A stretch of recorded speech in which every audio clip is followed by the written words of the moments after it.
Đến với thảo nguyên châu Phi, nơi sự sống còn là một cuộc chiến và những kẻ săn mồi thống trị tối cao, con báo là một bóng ma, di chuyển vào im lặng là bậc thầy tàng hình. Trong sa mạc Lone Predator này, đã kỹ năng săn bắn vô song và gieo rắc nỗi sợ hãi vào lòng các con mồi. Cho những động vật nhỏ hơn, nó là một cơn ác mộng không ngừng nghỉ, một thợ săn mà không ai có thể thoát khỏi. Những con linh dương sống trong sợ hãi, một khoảnh khắc mất tập trung, có nghĩa là cuộc sống hoặc cái chết được gọi là bóng tối của cái chết. Con báo không có đối thủ. Sự lén lút, tốc độ và độ chính xác chết người từ những chuyển động tao nhã của nó. Ngay cả trong những cuộc tấn công gây chết người, con báo vẫn thể hiện bất chấp mọi thứ. Ngay cả những sinh vật mạnh mẽ như thằn lằn châu Phi cũng sợ. Kỹ năng sát thủ vô song của báo hoa mai là tốc độ nhanh nhẹn và sự xảo quyệt của loài báo khiến cho hầu hết con mồi không thể trốn thoát. Động vật thảo nguyên, sự mất mát của con mồi rơi vào sự tàn nhẫn triều đại khủng bố của loài săn mồi lớn này. Chào mừng đến với thế giới của báo hoa mai. Sống sót trong một buổi chiều yên tĩnh ở thảo nguyên, một con báo mẹ tận hưởng một khoảnh khắc yên bình với các con của cô ấy, nhưng thời gian săn mồi đã đến. Bản năng thúc đẩy nó đi tìm thức ăn cho con của mình.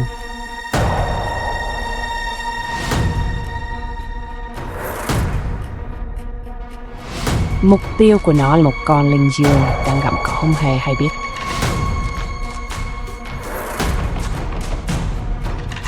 Gần mỗi bước đi là một hành động chính xác.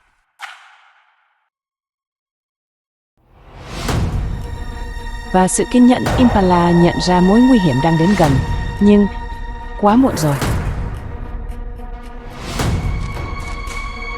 Với một cú nhảy đột ngột, con báo tấn công bằng sức mạnh và sự nhanh nhẹn kết hợp trong một nước đi hoàn hảo.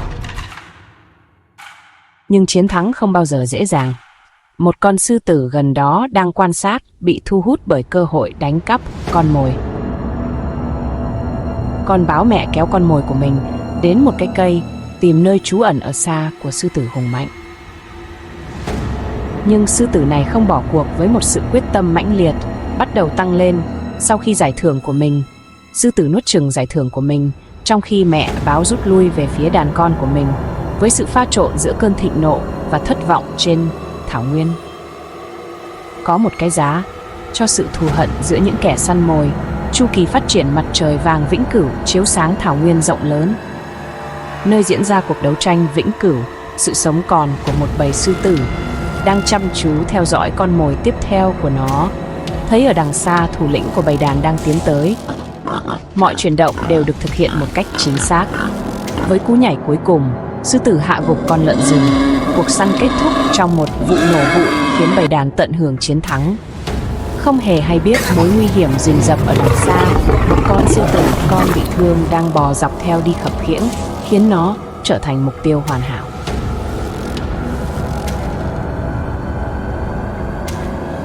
Mẹ báo nhìn thấy cơ hội của mình, lòng căm thù của nó cháy như mặt trời.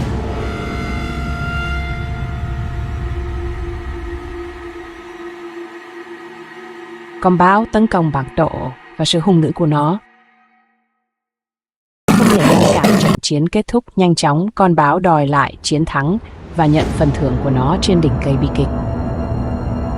Rõ ràng là sư tử và báo là làm hận thù thêm.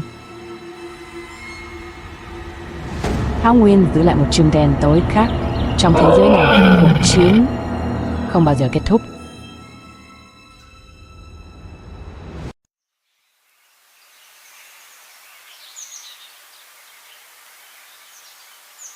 Một ngày khác kết thúc bắt đầu ở thảo nguyên.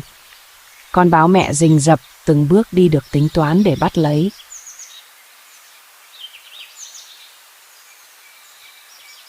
Impala gió thì thầm qua bãi cỏ che khuất sự tiếp cận của động vật ăn thịt khi nó hòa nhập vào địa hình.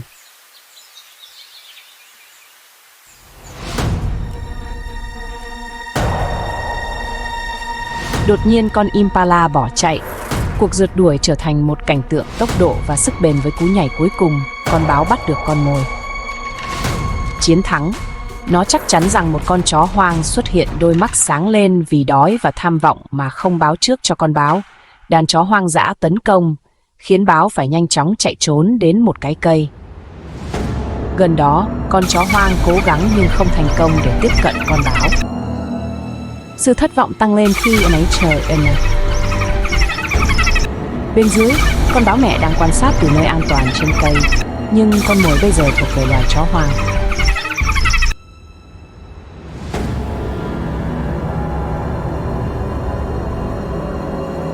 Cuộc đối đầu đầy căng thẳng, một cuộc đấu tranh kiên nhẫn và sinh tồn trong trái tim của thiên nhiên.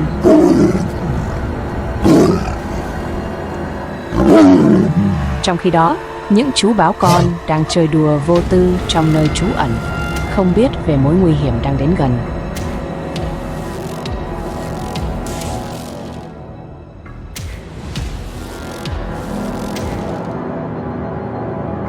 Con sư tử tiến đến một cách lén lút.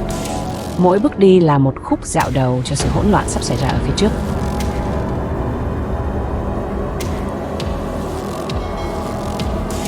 Để thoát ra giữa bóng tối của một số tảng đá, con báo nhỏ run rẩy, trong khi ẩn núp đôi mắt sáng lên vì sợ hãi. Và cơ thể nhỏ bé hy vọng đập xuống đất, cố gắng đứng dậy. Vô tình khi đôi tai sư tử nghe được mọi tiếng kẽo kẹt của cành cây và bước chân, đột nhiên một con di chuyển vô tình trượt chân. Nó tiết lộ vị trí của mình khi để lại dấu vết của sự chết chóc. Những chú báo con không có thoát khỏi sư tử nổi.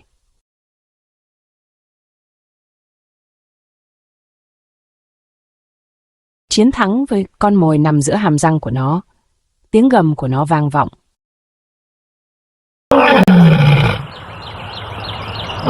Savannah đối với nó chỉ có một bữa ăn là sự trả thù được thực hiện bởi chính nó.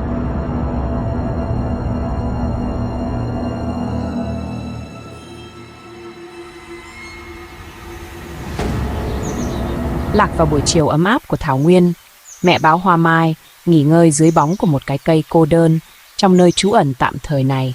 Mối liên kết giữa họ được củng cố và sự khởi đầu của những bài học sinh tồn trong thế giới. Thỉnh thoảng, con báo mẹ lại đưa chân ra vuốt ve với chú báo con, đáp lại bằng tiếng kêu gừ nhẹ và cắn vui tươi trong khi mẹ nhìn. Con báo con bắt đầu tập leo trèo trên cây loạng choạng trong lần thử đầu tiên. Con báo con không bỏ cuộc với mỗi lần cố gắng, nó sẽ cải thiện sức mạnh của mình và cân bằng cho đến khi nó đạt được thành tích nhỏ này.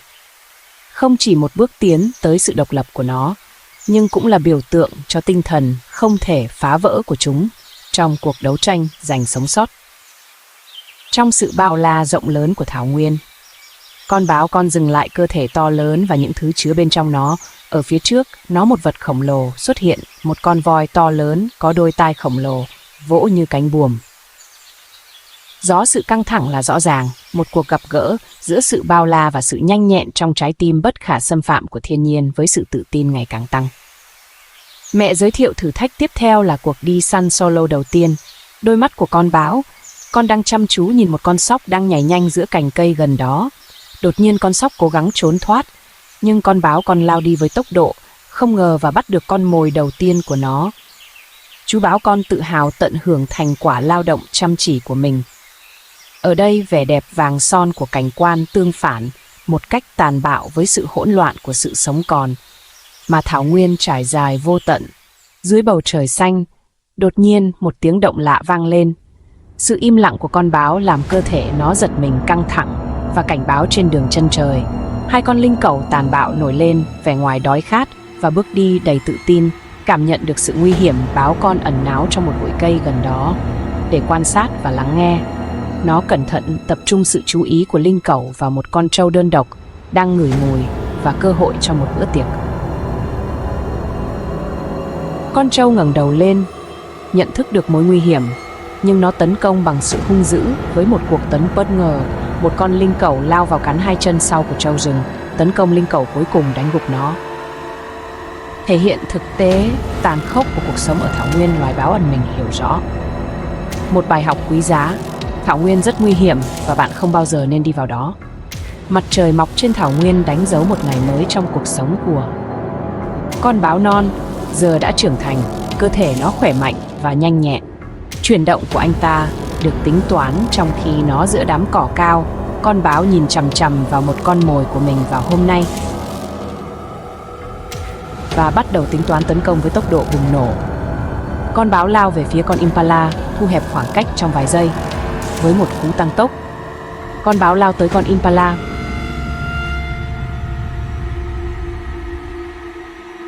Khoảnh khắc này đánh dấu sự chuyển đổi hoàn toàn.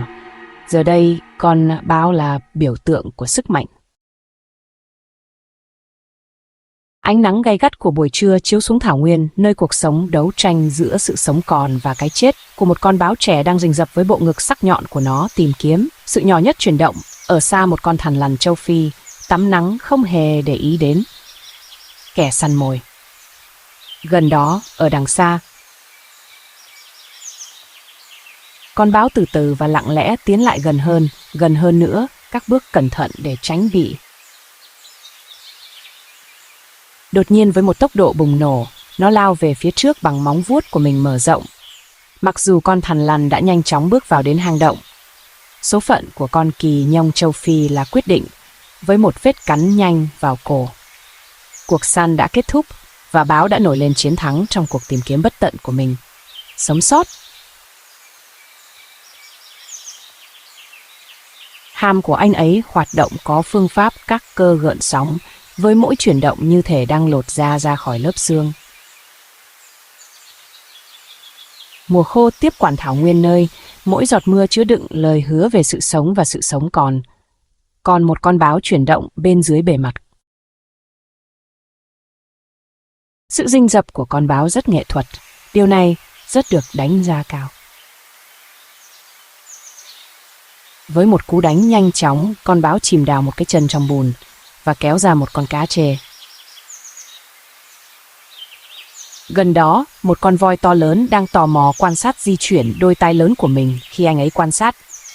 Kẻ săn mồi trong khi giữ chặt con mồi, con báo nhìn cẩn thận vào con voi.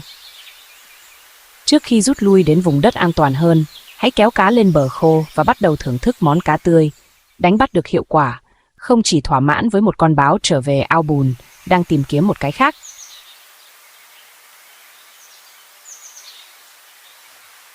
Cơ hội một lần nữa, con báo tấn công và hạ gục một con cá thứ hai từ ao với độ chính xác hoàn hảo.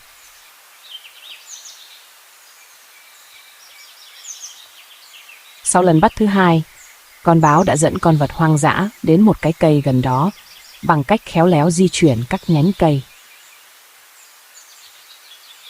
Tiếng gầm rú, tiếng thét và tiếng gầm gừ hòa quyện vào nhau trong một bản giao hưởng hoang dã, phản ánh cuộc đấu tranh liên tục để giành quyền thống trị. Cỏ vàng trên thảo nguyên xào xạc trong gió, ẩn giấu cả động vật ăn thịt và con mồi trong bóng tối. Sâu thẳm, con báo đi lại thanh lịch trên mặt đất của thảo nguyên, bàn chân im lặng của nó hầu như không nhấc lên. Đột nhiên một con Impala xuất hiện giữa đám cỏ cao, ngẩng đầu lên, đầu chuyển động nhanh, mắt chú ý đến những dấu hiệu nhỏ nhất. Nguy hiểm, con báo đã cố gắng đến gần Impala nhất có thể, nhưng Impala nhận ra và chạy nhanh nhất có thể. Chiếc Impala phân tán và những bàn chân mạnh mẽ đưa anh ta đến nơi an toàn. Nhưng con báo không hề nao núng khám phá thảo nguyên để tìm kiếm mục tiêu tiếp theo của nó. Cơ hội, con báo cúi mình với cơ bắp căng thẳng, di chuyển với sự chính xác cẩn thận đối với con mồi mới của nó. Tai của Linh Dương chuyển động, cảm nhận được sự nguy hiểm, nhưng con báo đã ở một khoảng cách đủ xa để... Trong chớp mắt, con báo nhảy về phía trước với móng vuốt dang rộng, nhắm vào con Linh Dương chiến thắng. Con báo kéo đưa con mồi của chúng đến một khu vực râm mát để đảm bảo phần thưởng xứng đáng của chúng. Thức ăn hàm của chúng hoạt động rất chính xác, xé thịt trong khi tai của chúng vẫn cảnh giác với môi trường xung quanh.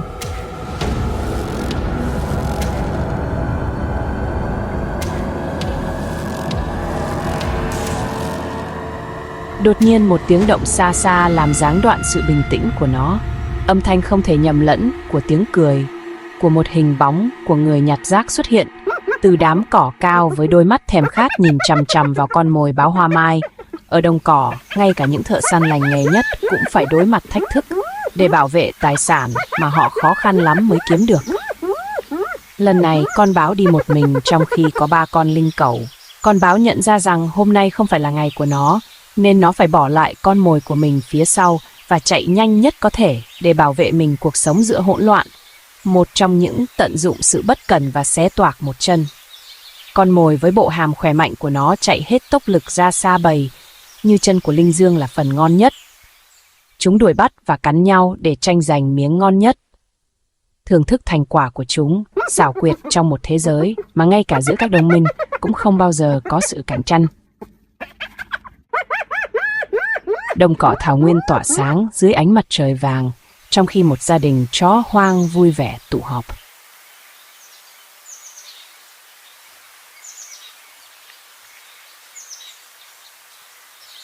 Bóng tối, mối liên kết của họ là không thể phá vỡ một sự thống nhất cho phép họ tồn tại trong thế giới tàn nhẫn này. Savannah khắc nghiệt dường như mang đến khoảnh khắc bình yên và ấm áp của gia đình. Dưới bóng mát của một cái cây cô đơn trong thảo nguyên rộng lớn, gia đình chó hoang tụ tập lại. Sự hòa hợp chó hoang phát hiện sảnh không có vẻ ngoài của chúng thay đổi. Săn bắn trở thành mục tiêu duy nhất của chúng nó. Trên đường chân trời, một đàn linh dương đầu bò xuất hiện, đang gặm cỏ một cách vô tư thảo nguyên rộng lớn. Từ trên cao một con báo cũng quan sát, hình dáng thanh lịch của nó được phác họa trên nền trời. Tất nhiên cả hai kẻ săn mồi đều chờ đợi thời điểm hoàn hảo. Sự căng thẳng ngày càng tăng. Mỗi giây trôi qua, đột ngột như tia chớp của con báo lao mình từ trên cây thẳng về phía con mồi. Những con chó hoang dừng lại choáng váng, trong khi con báo chạy trốn với con mồi của nó. Giữa những chiếc răng của nó, con báo mang con mồi của nó đến ngôi nhà nơi những chú chó con của họ háo hức chờ đợi thức ăn. Gia đình báo thưởng thức bữa tiệc của họ. Một khoảnh khắc bình yên và đoàn tụ giữa Savannah. Từ xa người ta có thể quan sát đôi mắt đầy tham vọng và đói với tiếng gầm dữ dội. Con báo mẹ làm rõ rằng hôm nay sẽ không có những kẻ xâm nhập vào lãnh thổ của chúng, thảo nguyên. Mặc dù khắc nghiệt và tàn ác, đây cũng là nơi gắn kết và tăng cường sức mạnh gia đình. Ở thảo nguyên châu Phi La Serena, gia đình báo tận hưởng khoảnh khắc bình tĩnh và đoàn kết cha và mẹ báo lão. Họ đến gần nhau hơn, củng cố mối liên kết đảm bảo tính liên tục của họ. Báo mẹ được dẫn dắt bởi bản năng leo đồi của mình để đánh giá địa hình và tìm kiếm con mồi từ trên cao bằng đôi mắt sắc bén của chúng. Họ phát hiện ra một chuyển động. Con mồi ngày hôm nay sẽ là một con mèo hoang. Con báo mẹ châu Phi với sự nhanh nhẹn đáng kinh ngạc lao xuống và tiến lại gần lén lút đến mục tiêu của nó trong chớp mắt. Báo mẹ bắt con mồi một cách chính xác. Không mất thời gian, con báo trở về nhà với thức ăn, nơi những chú báo con đang chờ đợi. Những chú báo con tràn ngập niềm vui và cầm lấy thức ăn, thưởng thức đồ ăn được mang đến cho chúng mẹ của nó.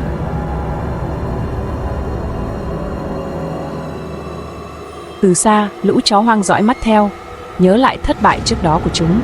Sự trả thù vẫn mục tiêu của nó là những con báo nhỏ giữ chặt con mồi, trong khi răng của nó, những cái sắc nhọn xé thịt bằng sự nhiệt tình giữa những lần cắn. Nhìn mẹ đầy lòng biết ơn và sự ngưỡng mộ, vào buổi chiều của thảo nguyên mặt trời bắt đầu lặn xuống bức tranh đường chân trời với tông màu vàng và cam của con báo mẹ. Nhanh nhẹn và lặng lẽ lướt qua thảo nguyên với những chuyển động chính xác đầy sự thanh lịch. Đôi mắt sáng và tập trung của cô ấy theo dõi mọi chuyển động của con Impala, không hề nghi ngờ gì, đủ bình tĩnh để không nghi ngờ gì nguy hiểm. Đột nhiên như một tia chớp, con báo tung ra những móng vuốt và ngay lập tức làm bất động con mồi. Nó vật lộn một lúc, nhưng tốc độ và sức mạnh của con báo là không thể ngăn cản. Trong khi đó, con chó hoang di chuyển bởi cơn khát trả thù.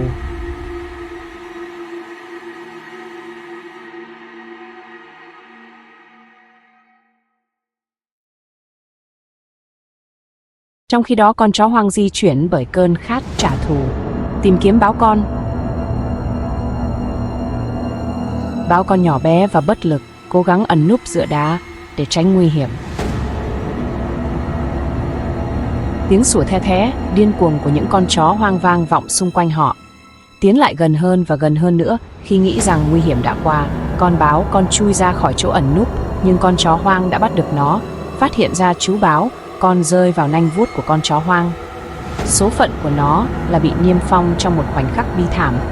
Người mẹ trở về nhưng thấy nó. Người con, nó bị thương nặng, đang cố gắng cho đi những gì cuối cùng. Con báo nhỏ cố gắng nhìn mẹ lần cuối trước khi nhắm mắt mãi mãi. Trong thảo nguyên rộng lớn những chú chó, động vật hoang dã tận hưởng khoảnh khắc săn mồi theo nhóm, đang đuổi theo một con lợn rừng. Cuộc rượt đuổi dữ dội, đàn chó hoang bắt được lợn rừng và ăn thịt nó dưới mặt trời thiêu đốt. Tiếng sủa điếc tai của những con chó đực như tập trận. Khi chúng tiến lại gần nhau, con lợn đực chiến đấu với ngà của nó, tấn công những kẻ tấn công nó, nhưng sức mạnh không ngừng của bầy đàn đang áp đảo.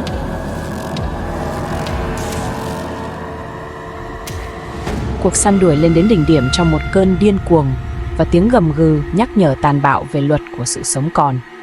Đột nhiên, một trong những con chó hoang đi bộ một mình trên Savannah. Con báo nhìn vào đôi mắt đầy giận dữ và khao khát trả thù cho con mình, một con chó bị lạc. Cuộc tấn công là một cơn lốc của móng vuốt và răng nanh bụi bốc lên.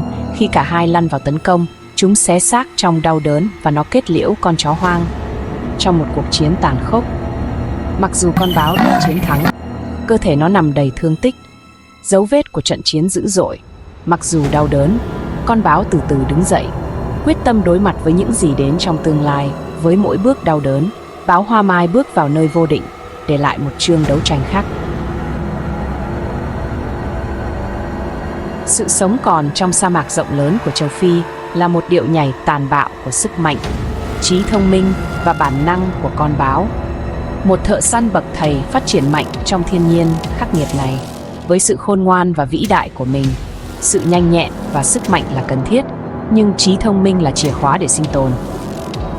Trong môi trường nguy hiểm này, thảo nguyên châu Phi là không ngừng nghỉ và đòi hỏi thợ săn phải vượt qua con mồi của chúng. Không chỉ nắm vững luật tàn bạo của thảo nguyên, đảm bảo rằng chỉ có những người thông minh nhất và đủ sức chịu đựng những thử thách bất tận của chúng.